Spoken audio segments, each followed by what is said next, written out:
Hello students, stew one में आपका स्वागत है। मैं संतोष कुमार सिंह, आपका physics mentor, BTech from NIT Jalandhar. मैं 15 सालों से पढ़ा रहा हूं और लगभग हजारों बच्चे इंजीनियर और डॉक्टर्स बन चुके हैं मेरे पढ़ाए हुए। और इस दौरान अगली बारी आपकी है। चलिए स्टार्ट करते हैं। लास्ट क्लास में हम लोगों ने पढ़ा था वेव के बेसिक प्रॉपर्टी, उसके इक्वेशंस और उस पर बेस्ड क्वेश्चंस किए थे। फिर उसके बाद हम लोगों ने ट्रांसवर्स वेव या हम कहें स्ट्रिंग वेव की स्पीड जो कि √T/μ देखा था।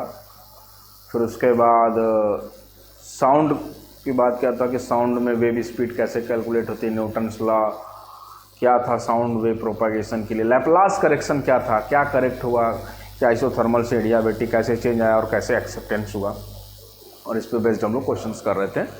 उसी सीरीज में हम लोग अब आगे चलते हैं। चलिए, welcome everyone to the chapter simple harmonic wave. The next question is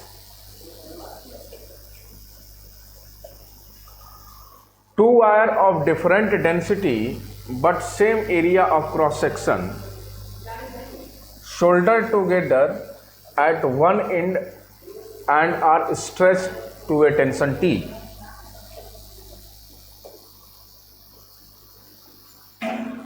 ये देखिए दो वायर है, एक वायर ये है और एक वायर ये है। दोनों में टेंशन समान है। यदि इसमें टेंशन T है, इसमें भी टेंशन T। दोनों का क्रॉस सेक्शन एरिया सेम है। The velocity of the wave in one wire v1 is double of second. Then the ratio of the density of the first wire to that of second wire v1/v2 is equal to, ये दे रखा है 2:1। Velocity of the wave in one wire is double of second, यानी 2:1 का ratio होगा। v1/v2 is equal to 2:1। Formula लिखें तो under root, देखिए यहाँ पे T1/μ1 टेंशन सेम है, तो हम लोग लिखेंगे under root T/μ1 upon under root T/μ2। यदि इसको सॉल्व करेंगे तो T तो कैंसिल हो जाएगा, अंडर रूट μ2/μ1। ध्यान दीजिए यह लीनियर मास डेंसिटी होता है, पर यहाँ पे सिर्फ डेंसिटी कह रखा है, तो आपको रेशियो ρ1/ρ2 के फॉर्म में बताना है। आपसे ये पूछा हुआ है, न कि μ1/μ2 का रेशियो पूछा हुआ। पर यहाँ से आप आसानी से लिख सकते हैं this imply that μ2/μ1 is equal to, यदि स्क्वायर करेंगे तो 4:1। μ2/μ1 इज इक्वल टू 4:1। अब जरा देखिए, हमें रेशियो इस फॉर्म में निकालना है, तो कन्वर्जन करने के लिए देखिए रो बराबर मास अपॉन वॉल्यूम लिखते हैं। तो मास अपॉन वॉल्यूम को एरिया इंटू लेंथ ऐसे डिवाइड कर दें, और यहाँ से ध्यान से देखिए तो मास अपॉन लेंथ ही होता है हमारा म्यू, तो μ/a is equal to rho. This imply that mu is equal to, हम लोग लिख सकते हैं रो ए म्यू बराबर रो ए, है ना। तो म्यू क्या है, लीनियर मास डेंसिटी, ये वॉल्यूमेट्रिक मास डेंसिटी, और ये ए है आपका एरिया। तो यहाँ से μ2 की वैल्यू को हम लोग आसानी से लिख सकते हैं according to this relation, ρ2 into area A, area cross section same है, और μ1 के लिए ρ1 into A get cancel out, और यहाँ से देखिए ρ1/ρ2 इज इक्वल टू 4:, सॉरी पलट जाएगा रिलेशन ना, 1:4।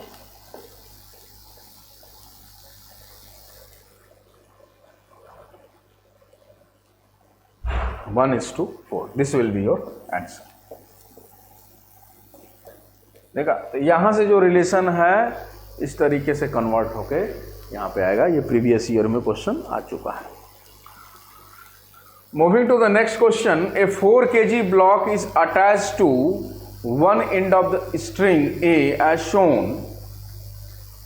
Other end of the string is connected to the ceiling of elevator which is going upward with acceleration 2 meter per second square. The linear mass density of the string is 19.2 into 10 to the power minus 3 kg per meter. Find the speed with which a wave pulse can travel along the string. Take g is equal to 10 meter per second square. g की value 10 metre पर second square. आपको याद दिला दूं कि v बराबर transverse wave के case में under root T by mu लिखते हैं, where t is the effective tension in the string. अब बात करते हैं जब ब्लॉक ऊपर जा रहा है तो ध्यान दीजिए, यदि फ्री बॉडी डायग्राम इसका बना है 4 kg ब्लॉक का, तो mg डाउनवर्ड, टेंशन ऊपर और एक्सेलरेशन आपका ऊपर है, तो इक्वेशन ऑफ मोशन यदि लिखें तो t minus M G is equal to M into A, और यहाँ से t is equal to M G plus A लिखते हैं हम लोग। यदि यही डाउनवर्ड जाता तो g माइनस ए, कॉन्स्टेंट से ऊपर नीचे आता तो g, और फ्री फॉल होता तो 0, है ना। देखिए कैसे वैल्यू चेंज हो रही है। तो यहाँ पे t m बराबर 4 और g बराबर 10 और ये हो गया आपका 2, तो ये हो गया 4 इंटू 12। वैसे ही वैल्यू पुट कर देते हैं t की जगह।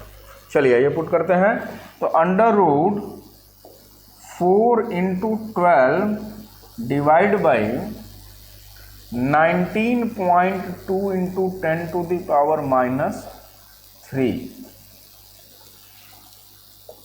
अब इसको यदि मैं कैंसिल करूं, 10 टू द पावर माइनस 4 कर दूं और 4 तो ऊपर हो गया 10 टू द पावर 4 इंटू, अब देखिए 12 से यदि कैंसिल करूं इसको तो ये हो जाएगा 7, हाँ ठीक है, ये 4 और ये 1 हो जाएगा और 7 बचेगा 6। अब अंडर रूट यदि हम सॉल्व करेंगे तो सबका अलग अलग अंडर रूट देखिए, तो ये हो जाएगा 2/4 इंटू 10 टू द पावर 2 यानी 200/4 which is equal to 50 metre per second. This one is the wave speed, 50 metre per second. ध्यान दें इसी टाइप में और भी क्वेश्चन क्या फॉर्मेशन हो सकता है। यदि यही लेफ्ट यदि नीचे जा रहा होता 2 मीटर पर सेकेंड स्क्वायर से, तो यहाँ पे g प्लस ए की जगह g माइनस ए जाता, क्योंकि mg माइनस टी बराबर m इंटू ए हो जाता। यदि कांस्टेंट स्पीड से ऊपर नीचे जाता तब क्या होता, तो कहते कि t बराबर mg पुट करते, फिर कोई चेंज नहीं। और यदि फ्री फॉल हो रहा होता तो इफेक्टिव एक्सीलरेशन 0 हो जाता, यानी कोई वेव प्रोपागेशन नहीं होता। Clear? Moving to the next question, find the change in volume of 1 liter of kerosene. Volume is equal to 1 liter यानी 10 to the power minus 3 metre cube, क्योंकि 1 मीटर क्यूब में 1000 litre, 1 litre में 10 to the power minus 3।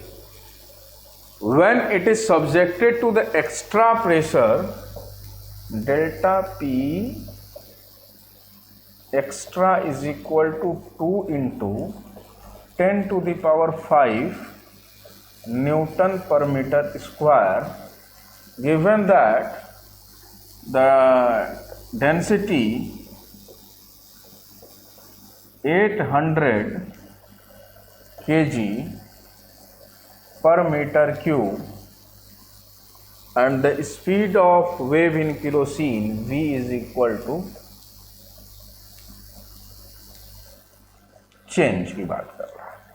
हमारे पास दो formula है, चूंकि bulk modulus is equal to extra pressure divide by delta v by v। तो यहाँ पे extra pressure is equal to, जरा देखिए जो एक्स्ट्रा प्रेशर भी दे रखा है डेल्टा वी हमें निकालना है। तो अच्छा एक फार्मूला और है हमारे पास, दोनों को कंबाइन करते हैं। v बराबर under root B by rho, ये साउंड की वेलोसिटी, तो स्क्वायर करिए तो v स्क्वायर इंटू रो बराबर is equal to B, which is equal to delta P extra divide by delta V by V. यहाँ से हम लोग डेल्टा वी यदि लिखें इन दोनों रिलेशन से, तो delta V is equal to delta P extra into capital V divide by small V का स्क्वायर इंटू डी। क्लियर? अब यहाँ से हम लोग पुट करेंगे delta P extra is equal to 2 into 10 to the power 5 into 10 to the power -3 whole divide by 1330 का square into density 800 metre cube. This will be your change in volume. Calculation left for your end. Clear? Moving to the next question. ये बहुत ही शानदार और बहुत ही अच्छा question है, आपको बनाकर बहुत ही अच्छा लगेगा। देखिए क्वेश्चन क्या है। A heavy but uniform rope of length capital L is suspended from ceiling. The rope is given A jerk at the bottom and. यहाँ इसके बॉटम एंड हैवी रोप है, खुद के मास की वजह से टेंशन होगा, इसमें कोई एक्स्ट्रा वेट लटकाने की ज़रूरत नहीं है। तो इस जर्क दिया तो यह वेव पल्स ऊपर की तरफ जाएगी। करा find the velocity of pulse created by jerk as a function of distance from the bottom in x। यानी यहाँ से x डिस्टेंस के बाद यदि कोई पॉइंट, यदि यहाँ पे कहूँ x इज इक्वल टू 0, तो यह पोजीशन है x is equal to x, यह पोजीशन है x is equal to l। यहाँ पे जर्क दिए, वेव इसमें ट्रैवर्स करेगी ऐसे, वेव पल्स कभी यहाँ पे, फिर कभी यहाँ पे, फिर कभी यहाँ पे, ऐसे। अच्छा, and also find the time taken by pulse to reach the top. यहाँ से टॉप तक पहुँचने में कितना समय लगेगा, इसको आप ट्राई करिए। देखिए,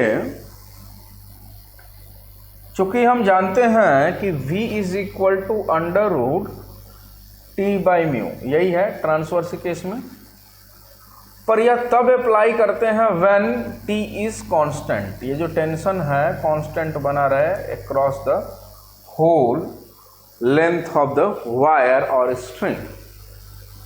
पर जब टेंशन वैरी करने लगे, बदलने लगे, हर एक पोजीशन पे अलग अलग होगा, तो v भी बदलेगा, यानी डायरेक्ट फार्मूला या अप्लाई नहीं हो पाएगा। इस केस में क्या करेंगे आप, सबसे पहले खुद के वेट की वजह से इसमें टेंशन है, तो यहाँ पे टेंशन कितना होगा किसी भी position x is equal to x पे, कहेंगे पूरे का यदि मास कैपिटल M है और लेंथ L है, तो इतने का पूरे का वेट यदि इस पॉइंट पे बनाए तो नीचे दिया हुआ यह पूरा वेट कितना होगा, तो कहेंगे पहले m by L into x, इतना मास होगा, और इंटू जी और टेंशन का। तो हर एक पॉइंट पे यहाँ पे x की वैल्यू 0, यानी यहाँ पे 0।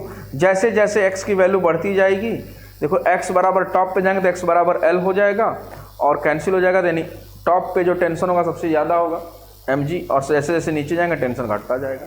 टेंशन घटेगा according to this relation velocity भी घटेगी, यानी निश्चित रूप से वेव पल्स की वेलोसिटी नीचे कम होगी, ऊपर ज़्यादा होगी, और frequency over the whole section of the wave propagation frequency remains constant. तो आइए हम लोग बात करते हैं at x is equal to x, v is equal to under root T tension बराबर हम लोग क्या लिखेंगे m by L into x into g divide by mu. Mu is the linear mass density, which is m by l, mass per unit length. M by L get cancel out and V is equal to under root x. ये आया पहले part का answer. V as a function of x. V as a function of x. यदि हम bottom पे देखें x बराबर 0, middle में देखें तो x बराबर L/2 पुट कर देंगे, टॉप पे देखें तो अंडर रूट LG हो जाएगा. क्लियर है? तो ये तो हो गया function of displacement from the bottom in x, calculate हो गया. Also find the time taken by the wave pulse to reach the top. कितना समय लगेगा उसको टॉप तक पहुंचने में. तो जब हम टॉप तक पहुंचने की यदि हम बात करेंगे तो आइए देखिए, मैं यहां पे लिख रहा हूं v इज इक्वल टू, देखिए v is equal to root X G, और v को मैं लिख सकता हूं यहां पे dx by D T is equal to root X G, और यहां पे x के फंक्शन को अलग रखिए तो dx by root x is equal to root g into T. हम कहेंगे बच्चों dt, टी नहीं dt. जब समय 0 था तो पोजीशन x बराबर 0 था और किसी दिए हुए टाइम t पे हमें पहुंचना है टॉप तक, तो x बराबर l पुट कर देंगे. इसको इंटीग्रेट करना पड़ेगा. इसको मैं हटा देता हूं. जरा इंटीग्रेशन जरा ट्राई कीजिए, तो थोड़ा सा ट्राई कीजिए. तो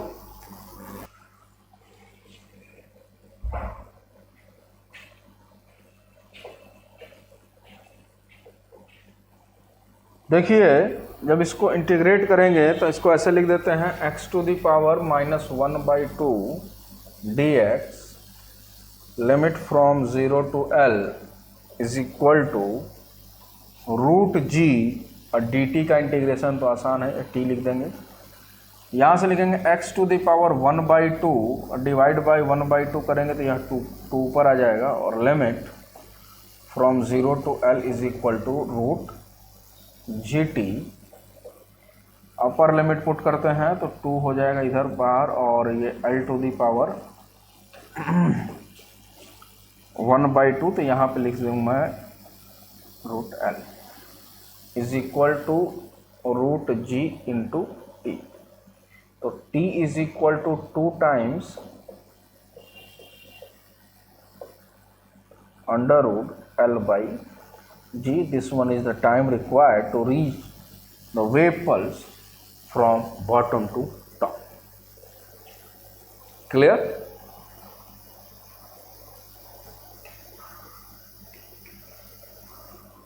The next topic is power of wave. देखें आप, पावर क्या डिफाइन होता है, तो कहते हैं टेंडेंसी टू डू वर्क, यही ना.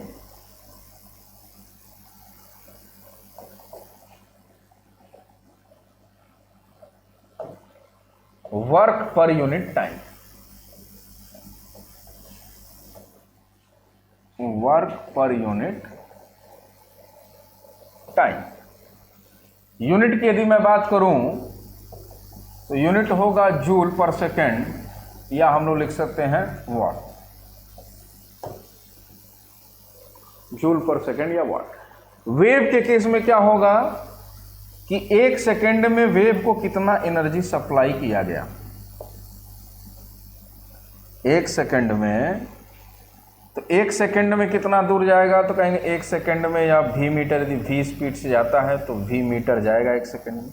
यदि t बराबर 0 है तो मान लिया कि यहाँ तक आया, तो यहाँ पे t बराबर 1 सेकेंड तक, यहाँ तक ऑक्सीलेट कराने में कितनी एनर्जी प्रोवाइड की गई, वही आपका पावर है. तो जो इक्वेशन हम लोग निकालते हैं p is equal to 2 pi square n square a square rho V और S is the cross section.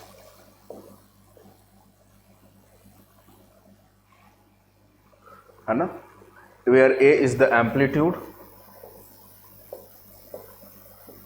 N is frequency, rho is density, V is the speed और S small S is cross section area.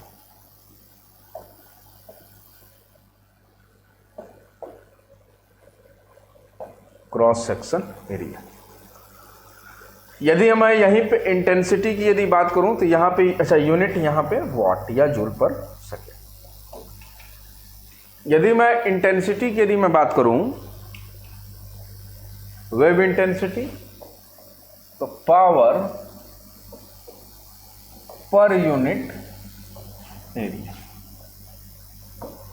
तो P is equal P by A, यहां पे area को ए नहीं amplitude को ऐसे ले रहे हैं तो यहां पे P by S is equal to I और P है 2 pi square A square N square rho V S divide by S, S get cancel out and the value is 2 pi square A square N square rho into V that is I intensity and the unit is watt per meter square या joule per second per meter square। आइए इस पे based question हम देखते हैं। Question है A blast of sound of intensity 0.8 watt per meter square, frequency F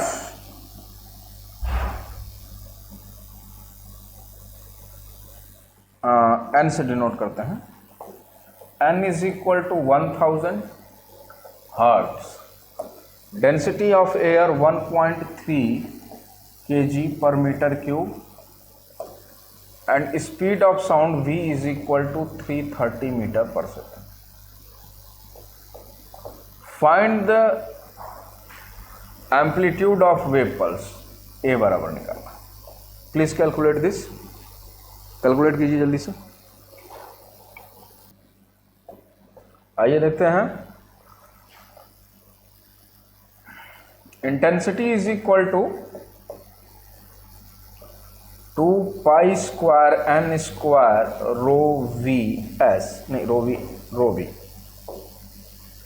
यहां से ए स्क्वायर में, तो A is equal to under root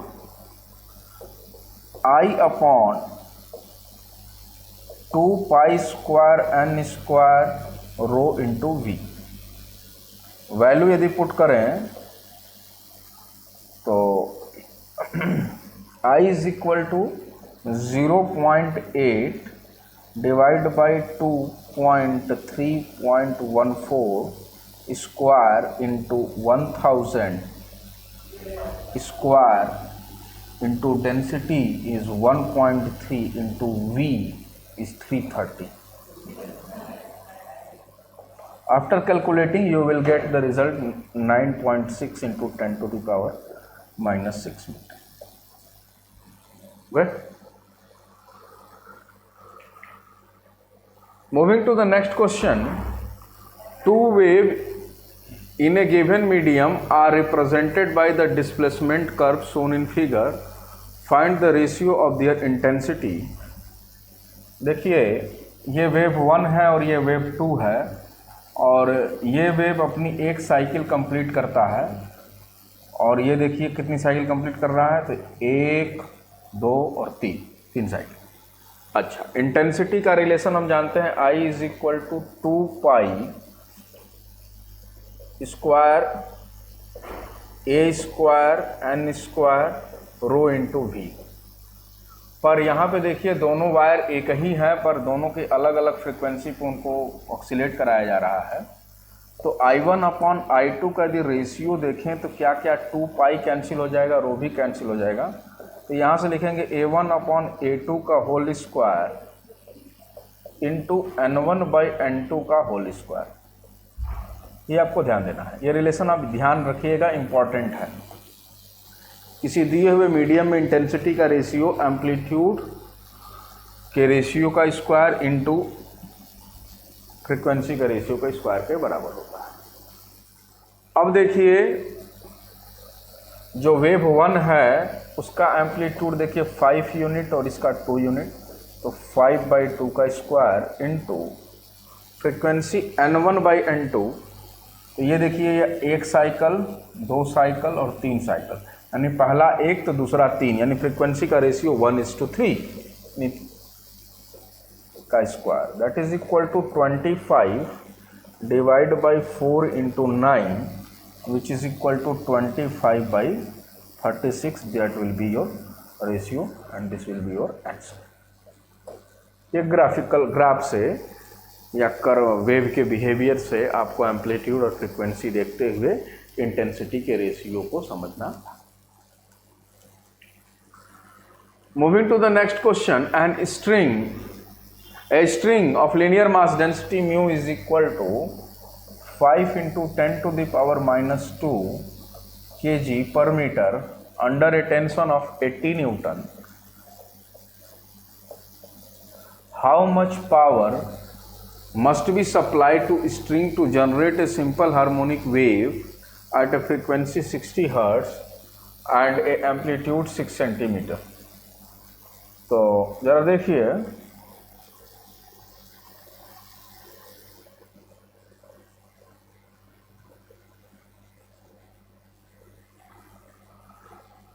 तो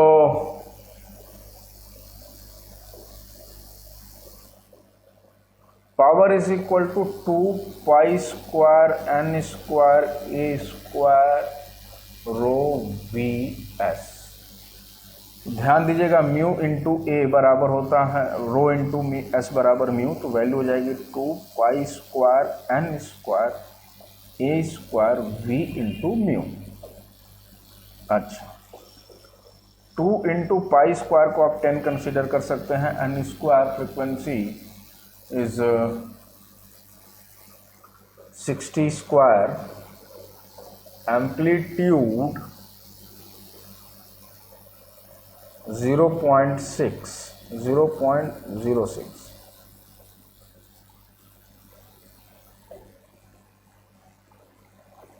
square into V is equal to, हाँ ध्यान दीजिएगा, V इज इक्वल टू आपको कैलकुलेट करना होगा √T/μ। तो यहाँ पे √T/μ डायरेक्ट वैल्यू पुट कर दीजिए, √T टेंशन इज 80 और म्यू ऊपर है और एक अंडर रूट में नीचे म्यू लिखेंगे, तो यहाँ पे अंडर रूट म्यू ऊपर ही लिख दें। म्यू की वैल्यू है आपकी 5 इंटू 10 टू द पावर -2। बहुत आसान सा कैलकुलेशन है, बहुत लेंदी कैलकुलेशन है नहीं है। After calculating you will get 512 वाट। हमारे पास रिजल्ट है, फटाफट कैलकुलेट कीजिए, that will be your answer.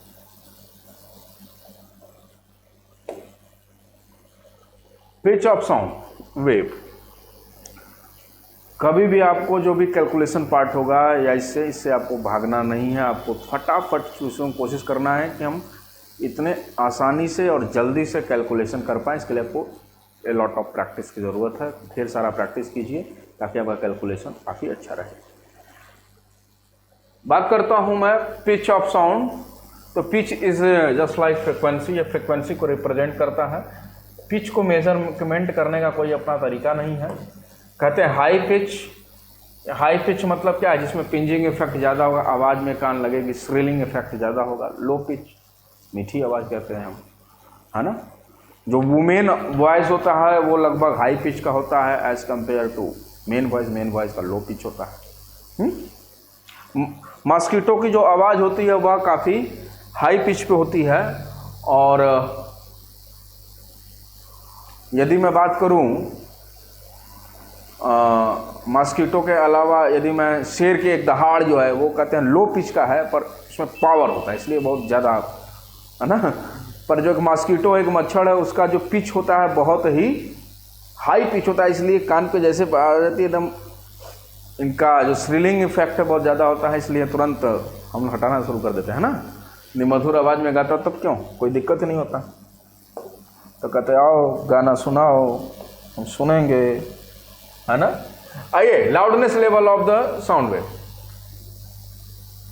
देखिए loudness it is a measure of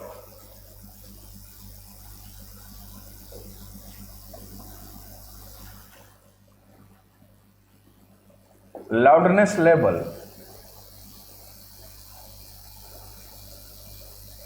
of source of sound source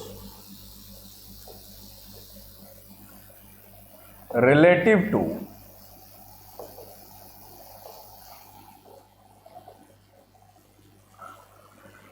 human ear। भाई हमारे कान के ही सापेक्ष में देखना है या अदर साउंड सोर्स, दो चीजें हो सकती है।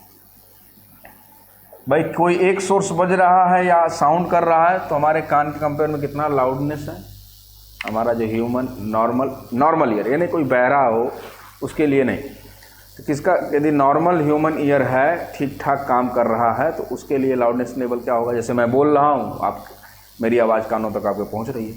एक दूसरी चीज़ हो सकती है कि भाई एक साउंड है, साउंड सोर्स है, और दूसरा एक और है, अब एक दोनों के दोनों बज रहे हैं, पर एक लाउड बज रहा है as compare to second one, तो पहला वाला दूसरे के कंपेयर में कितना लाउड बज रहा है उसका भी मेजरमेंट किया जा सकता है। तो आइए देखते हैं इसके लिए जो फार्मूला यूज़ करते हैं, ये सिलेबस में आपके प्रूफ नहीं है, और डायरेक्ट देखते हैं हम लोग। ये जो फार्मूला है एल डी बाई डेसिबल में इसको मेज़र करते हैं। L D by is equal to 10 log 10, base पे 10 है बच्चों, 10 log 10 I1 by I2, 10 log 10 I1 by I2। यहाँ पे समझिए I1 is the intensity of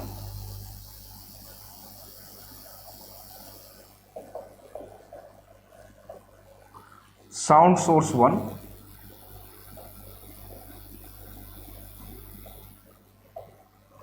and I2 is the intensity of sound source 2, और L is the loudness of source 1 with respect to 2, पहला दूसरे के कंपेयर में कितना loud. यदि दो साउंड सोर्स हैं या दो स्पीकर हैं, दोनों बज रहे हैं, तो जो तेज बज रहा है उसको 1 पे रखिए, तो पहला दूसरे के कंपेयर में कितना लाउड बज रहा है ये बताता है। यदि इसकी वैल्यू पॉजिटिव आती है निश्चित रूप से यह पहला वाला लाउड, अदरवाइज यदि नेगेटिव आने लगा है समझ लो कि पहला तेज नहीं दूसरा तेज बज रहा होगा। ठीक है। अच्छा, यदि कोई एक ही सोर्स होगा तब के केस में क्या करेंगे, तो ये तो फर्स्ट रहा। दूसरा, फॉर ह्यूमन ईयर, ये फार्मूला थोड़ा सा मॉडिफाई हो जाता है। एल डी बाई यूनिट में लिख रहा हूं यहां पे, 10 log 10 I upon I naught. I जो साउंड सोर्स है और I naught is the minimum permissible limit of sound intensity, जो कि वैल्यू होती है I नॉट की value for the human ear is equal to 10 to the power -12 watt per metre square. यानी इतनी इंटेंसिटी तक की आवाज़, चाहे उसको एक कह सकते हैं एक हवा का हल्का झोंका, जैसे जिसको परसीव कर सके, हाँ कुछ ऐसा हुआ, एक वाइब्रेशन, एक हल्का सा वाइब्रेशन, इतना तक परसीव करता है। इसके ऊपर धीरे धीरे जाता है तो साउंड लाउडनेस। तो I अपॉन I नॉट एक इसका इंटेंसिटी जो आपके ह्यूमन ईयर का है ना, और डिवाइड उसके सोर्स के इंटेंसिटी में इसको डिवाइड कर देना है। यानी I2 जिसके यहाँ पे I2 के कंपेयर में देख रहे थे, यहाँ पे I0 यानी ह्यूमन ईयर के परमिसिबल इंटेंसिटी या थ्रेशोल्ड इंटेंसिटी भी कह सकते हैं। तो यहाँ पे ह्यूमन ईयर और यहाँ पे दो सोर्स के कंपेयर की बात कर रहे हैं। तो ये दोनों फार्मूले डिपेंडिंग अपॉन द सिचुएशन ये यूज होंगे to calculate loudness of the sound. लिखिए इसे।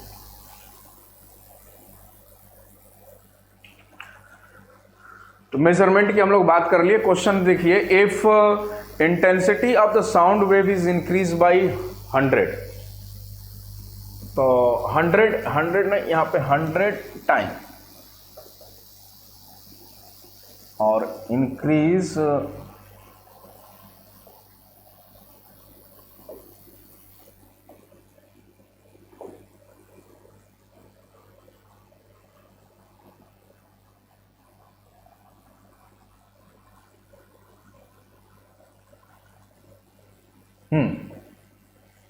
The question is, if the intensity of the sound wave increased to 100 times,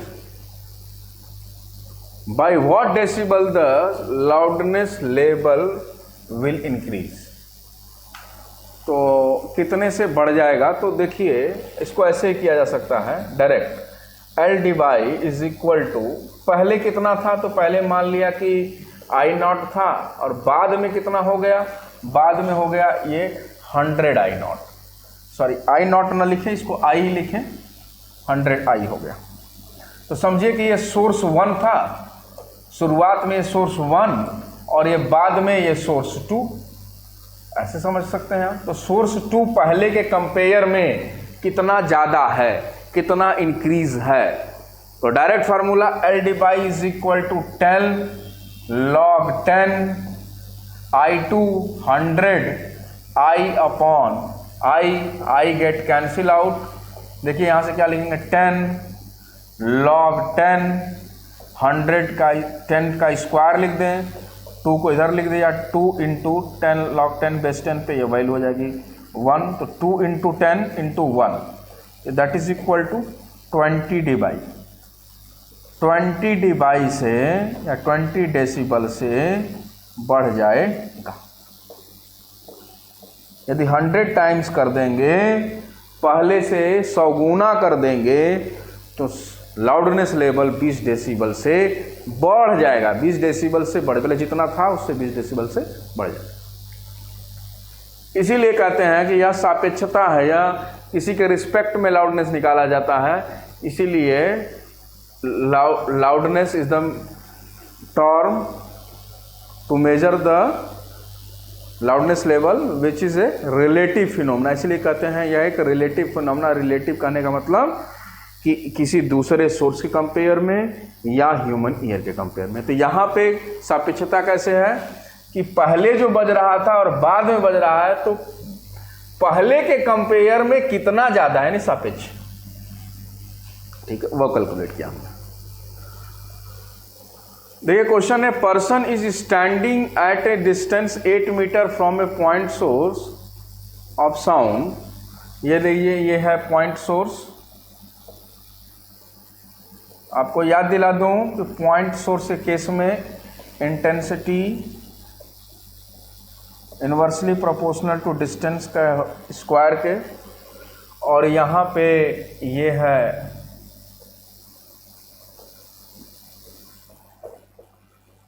ये देखिए पर्सन है यहाँ पे, और यह 8 मीटर की दूरी पे है। बहुत शानदार क्वेश्चन है ये। If he walk some distance toward the source, मान लीजिए इस समय वो एल डी बाई का साउंड सुन रहा है, इसका जो, जब इसके पास कुछ डिस्टेंस आ गया, एक्स डिस्टेंस आ गया, तो बची हुई दूरी कितनी होगी बच्चों, तो 8 माइनस एक्स।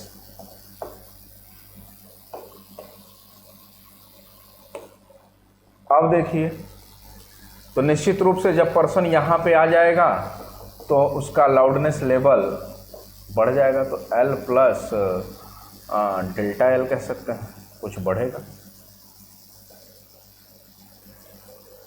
कह रहा 5 डेसिबल से बढ़ गया, 5।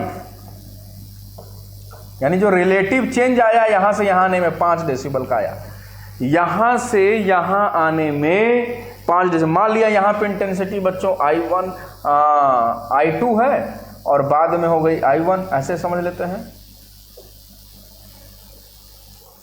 ठीक। तो कौन सा बड़ा है, अगर फाइंड द फाइनल सेपरेशन, यह दूरी जो है यह कितनी होगी, ये आपसे पूछा हुआ। जरा सोचिए, 1 मिनट सोचिए, फिर बताता हूं मैं। आइए देखते हैं। हाँ, तो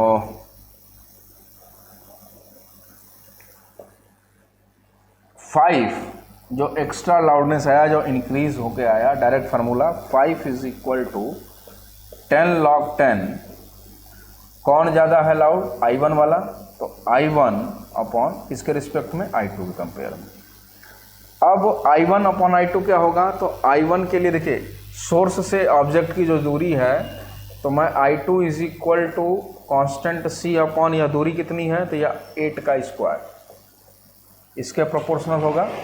यदि मैं I1 की बात करूं तो C अपॉन इस दूरी का स्क्वायर, तो 8 माइनस x का स्क्वायर। यदि मैं ध्यान दीजिए I1 अपॉन I2 की यदि वैल्यू लिखूं तो I1 अपॉन I2, तो ये 8 अपॉन 8 माइनस x का होल स्क्वायर हो गया। देखिए, तो लिखेंगे हम लोग 5 10 log 10 8 upon 8 minus x whole square. अब हम चाहते हैं कि वैल्यू पहले x कैलकुलेट हो जाए, तो या डायरेक्ट 8 माइनस एक्स ही कैलकुलेट करना है, तो यही कैलकुलेट हम लोग कर लेंगे। तो जरा देखो, यहाँ से इसको कैलकुलेट करेंगे तो ये हो जाएगा 1/2 इज इक्वल टू 2 को उधर लेके आइए, तो ये हो जाएगा 2 इधर, और log 10 8 अपॉन 8 माइनस एक्स, और 2 से यहाँ हो जाएगा आपका, this imply that 1 upon 4 and log base 10 8 upon 8 minus x. अब लॉग हटाते हैं हम लोग, तो 10 टू द पावर 1/4 हो जाएगा। ये देखिए, अभी इस फिगर को मैं हटा रहा हूं।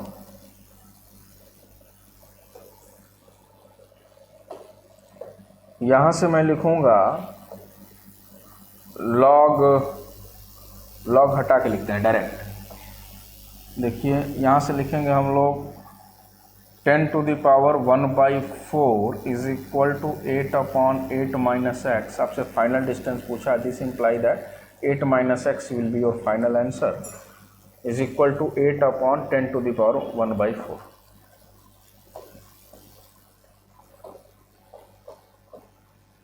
This will be your answer.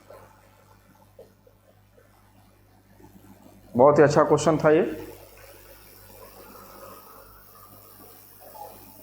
Moving to the next question, in a classroom of 30 students, average noise is LdB। जरा देखें, एवरेज नॉइज इज LdB, यानी मान लिया कि LdB is equal to 30 student हैं, तो एक का इंटेंसिटी यदि मैं I मानता हूं, तो 30 का 30i लिखने में कोई दिक्कत नहीं होना चाहिए आपको, क्योंकि इंटेंसिटी एक स्केलर वैल्यू है। ये हो गया इक्वेशन नंबर 1। ये ह्यूमन ईयर के कंपेयर में मैंने ऐसे आपको बता दिया, 10 log 10 30i upon i। How many more student added to the class with the average noise level increase by 10 decibel.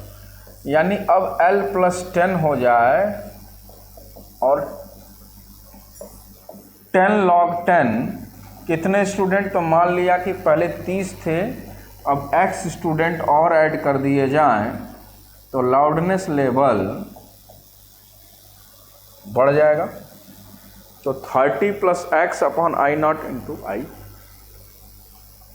यहाँ से देखिए घटा दीजिए equation number second minus equation number first, घटाएंगे तो ये वैल्यू आ जाएगी आपकी 10 इज इक्वल टू 10 log 10 और log a minus log b बराबर log a बाई बी, तो ये कैंसिल हो जाएगा और वैल्यू क्या बचेगा, सिर्फ 30 प्लस एक्स अपॉन एक्स। यहाँ से ये कट कैंसिल हो जाएगा, इधर हो जाएगा 1 और ये बेस पे 10 है, log हटाते हैं हम। This imply that 10 to the power 1 is equal to 30 plus x upon x।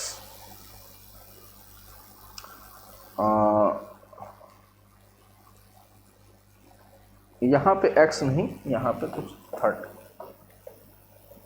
हाँ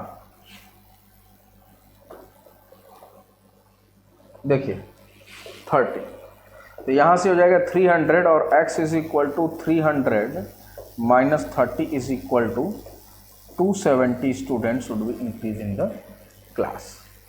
यदि 270 स्टूडेंट बढ़ा दिए जाएं तो लाउडनेस लेवल 10 dB से बढ़ जाए।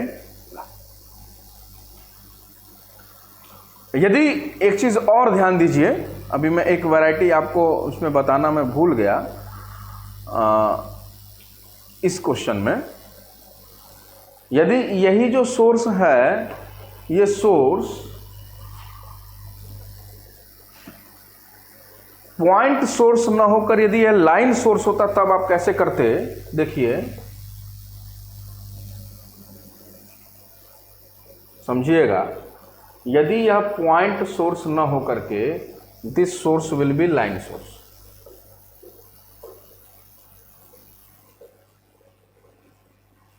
यदि यह लाइन सोर्स होता तो जो आपका इक्वेशन जो बन रहा था कि 5 डेसिबल से बढ़ जाए 10 log 10 और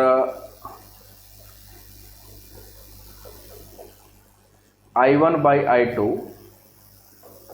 तो ये आपने लिखा था 10 log 10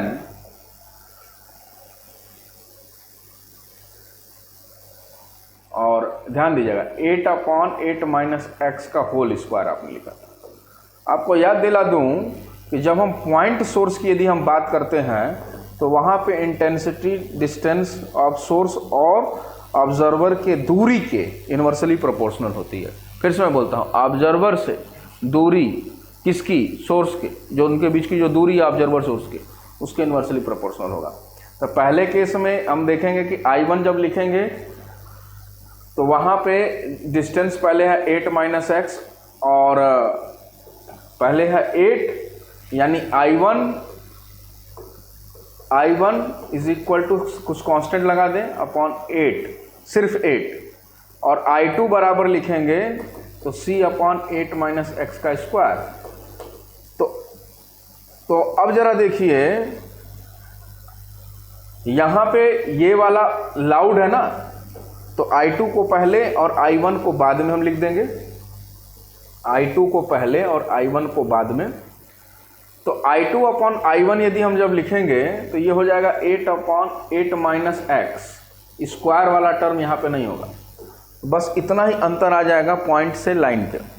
ध्यान रखिएगा, जब भी पॉइंट सोर्स की बात करेंगे तो ऑब्जर्वर और डिस्टेंस, ऑब्जर्वर और सोर्स के बीच की जो दूरी है, पॉइंट सोर्स के समय इस उनके दूरी के स्क्वायर के इन्वर्सली प्रोपोर्शनल होगा और लाइन सोर्स के समय सिर्फ उनकी दूरी के इन्वर्सली प्रोपोर्शनल होगा। तो यहाँ से जो इक्वेशन आपका बनेगा वह 10 log 10 8 upon I2 by I1, तो 8 upon 8 minus x is equal to 5 और दैट इज इक्वल टू 1/2, और यहाँ से हो जाएगा 10 to the power 1/2, यदि हम रूट हटाएंगे is equal to 8 upon 8 minus x. यदि देखिए यहाँ से तो 8 minus x, this imply that 8 minus x is equal to 8 upon root 10। ये देखिए थोड़ा सा आसान सा आंसर आया। यही आपसे पूछा हुआ है, that is equal to final distance, जिसको आप वाई भी कर सकते हैं। यदि यह सोर्स पॉइंट सोर्स न होके यदि लाइन सोर्स होता, ठीक है। और ज़रा देखिए, ये जो क्वेश्चन है लाउडनेस लेवल को इंक्रीज करने वाला क्वेश्चन था। इस क्वेश्चन में हम लोग एक चीज, जैसे हम लोगों ने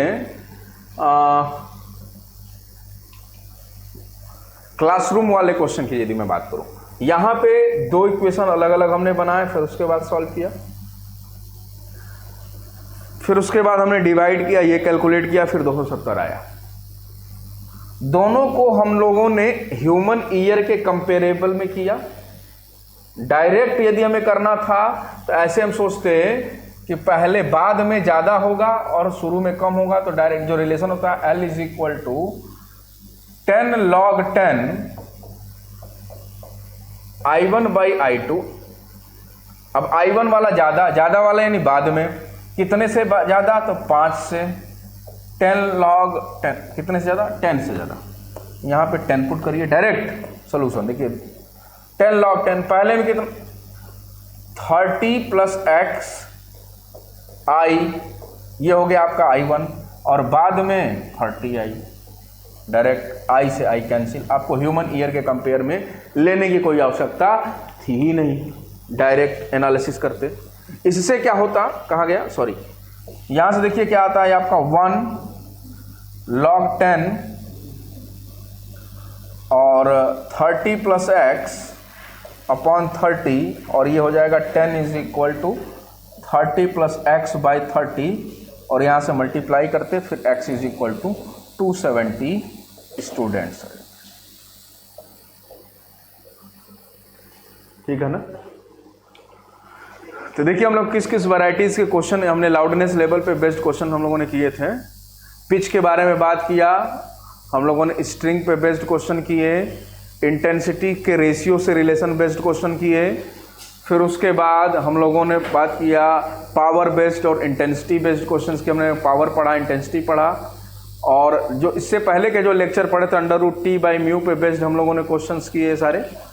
ठीक है, तो नेक्स्ट क्लास में हम लोग बात करेंगे बच्चों स्टैंडिंग वेव के बारे में, या फिनोमिना ऑफ इंटरफेरेंस के बारे में चर्चा करेंगे कि इंटरफेरेंस क्या होता है और कितने टाइप के इंटरफेरेंस होंगे। तो आप लोग पढ़ के आइएगा प्रिंसिपल ऑफ सुपरपोजिशन क्या होता है और सुपरपोजिशन कितने टाइप के होते हैं, इसमें कौन कौन से फॉर्मेशन होंगे, इंटरफेरेंस होगा, स्टैंडिंग वेव होगा, बीट होगा, क्या क्या इक्वेशंस होते हैं, और इसको हम लोग पढ़ेंगे और इस पे बेस्ड क्वेश्चंस करेंगे। Okay, thank you very much.